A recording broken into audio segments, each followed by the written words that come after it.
and welcome to Filmfolket's podcast. We that speaks today is Göran, Johannes, Daniel. Today's movie is Deep Rising, the movie in brief. John Finnegan and his crew are paid to bring a group of suspicious mercenaries out to a location at sea, no questions asked.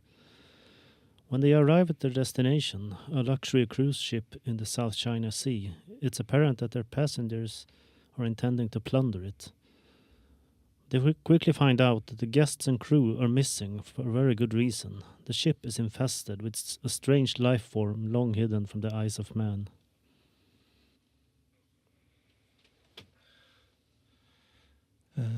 That is a good summary, and this is a movie that I remember when I was watching when it came out. Me and my mom and together with a friend, we were renting it at a gas station, and I also think it was close to like birthday of mine. So I have some memories of some scenes, especially the scene with the virus and also the scene with the famous toilet scene. That's what I remember from this movie. Everything else is like a blank, and basically feels like a fever dream almost. Yes, you're not the only person who really got caught up on that toilet scene. I read that it's infamously traumatizing for a lot of people that watch the movie. And I think there was like a lot of scenes that was like questionable, especially when it comes to the weapons with the endless bullets, and also when the girl that got caught for being a thief, and she was stuck into sort of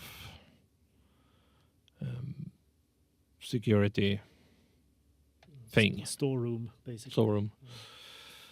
And then she was going to go out, and she was using like a pin to open up like a electric box, and she was putting in like a metal thing into the electricians, and then she was able to open it up without being electrocuted. So that's a plot point, I guess. Yeah, basic movie logic. In a lot of movies, they basically poke a power box and everything works out. You have another instance of that near the end where they basically shoot the control board of an elevator and aboard a ship, and it opens the door. It's very much movie logic. And it closes too. When they drive through it closes behind them. So yeah, it's like pushing buttons. It's kind of funny. It is funny. This movie was made in 1998, and director is Steven Sommers, who also made The Mummy in 1999.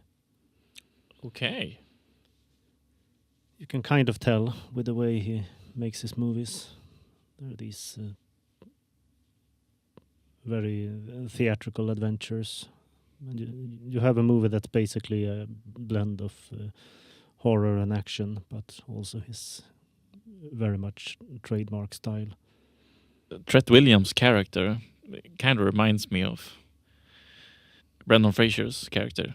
Yeah, O'Connell. Yeah, they're pretty similar, except that Tret Williams don't talk as much. But still, I think he did a great job. He really fits the role. Yeah, for that matter, you have the awkward mechanic guy, Joey Pantucci. He is Kevin O'Connor, same guy who played Benny in The Mummy. And he is a recurring actor in Sommers movies. Treat Williams, who was the villain in the Phantom movie that we watched a little while ago, He is actually pretty old for an action star in this instance at 47 years old. The pirate Vivo, played by Jimon Honsu, who also played Juba in Gladiator. The movie is really filled with a lot of famous actors. It's kind of peculiar for such a B movie. You have Famke Janssen also as the thief. Trillian. I always have a hard time with her name because it's also such an odd name. Really not familiar with it. The leader of the mercenaries, Hanover, is played by Wes Studi, who played Sagat in the Street Fighter movie. The music is made by Jerry Goldsmith, of course. Very familiar with his usual creativity. He's everywhere. And it feels like Finnegan, he's not saying so much swear words. Mostly we hear him say, now what? Like once in a while. And then he had some philosophical lines along the movie. So while the other actors are using the F word frequently. It fits his character. He's a little bit more calm and collected. Well, as calm as one can be compared to the rest of the group. And I kind of like it. It's a good contrast between them. Yeah, I was going to say that he comes off as basically a grounding, stable element in an otherwise chaotic group, and as such works as a leader. Besides that, the movie knows what it's about. It's very deliberately cheesy. It wasn't, of course, very financially successful, but it has been a cult classic ever since, and has been described as undeservedly unknown. One of the best shit movies in histories. Yeah, I can kind of agree with it. I mean, it's not the greatest movie, but it's a fun movie to watch. It's entertaining, at least.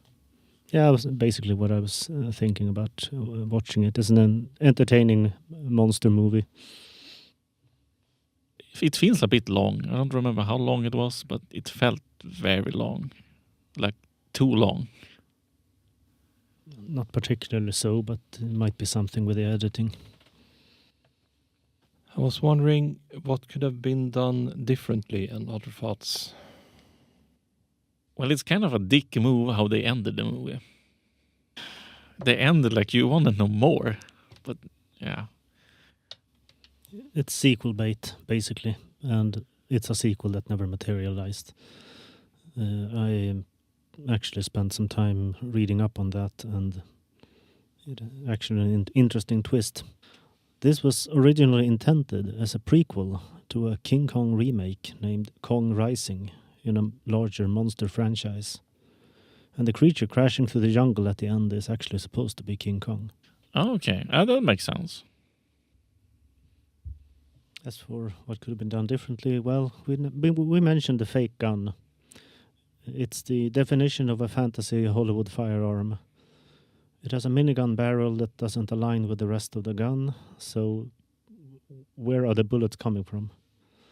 And it's outright stated to have a 1,000-round capacity, but it has no visible source of ammunition, no clip, no belt-fed mechanism, nothing.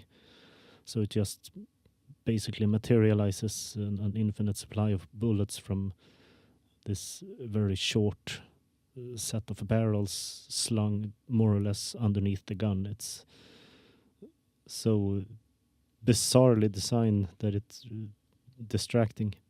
Yeah, it's kind of silly because they use them a lot. Like, there's no way in hell they just fired 1,000 bullets. It's supposed to be this highly advanced Chinese gun that they obtained for the raid on this ship, but it's really just a bizarre design. And also when it comes to like the tech in the movie, we see like that this is like a late 90s tech.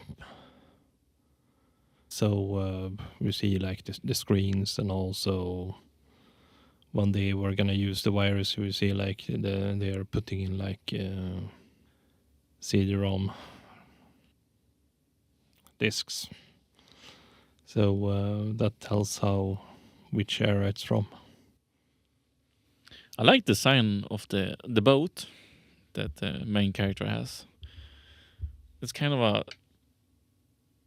heap of metal, but it's like they've used scrap to build the whole damn boat.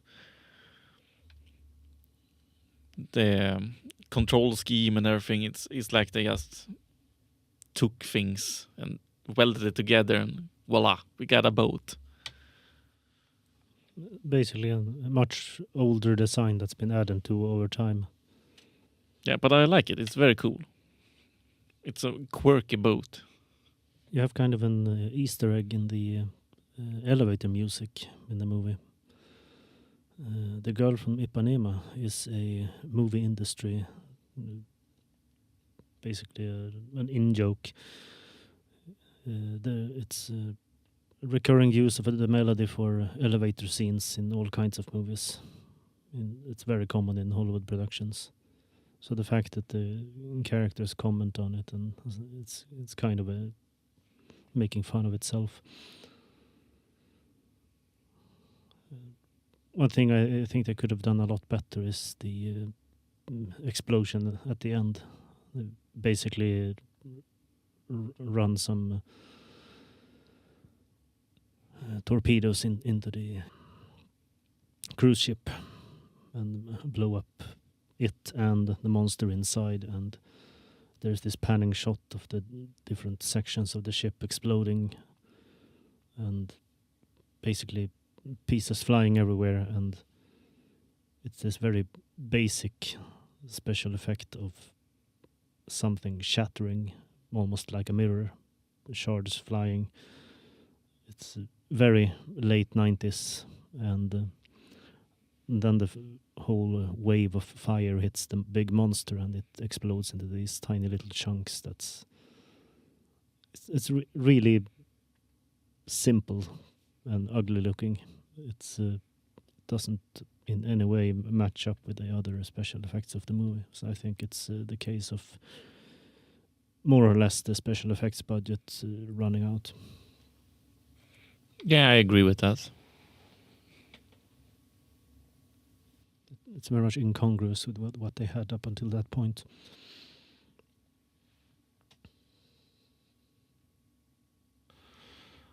Well, other ideas for next time?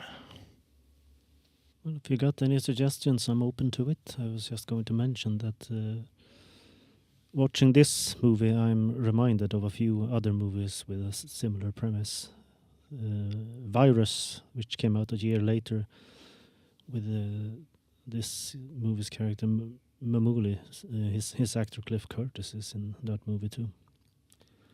Then you have Ghost Ship, which is Oh, I remember that one. also about basically people coming to mess with a big cruise ship that's gone sideways. And you also have Alien Romulus, the latest Alien movie, with basically similar idea of making it to this space station which just happens to have a bunch of aliens. We also talked about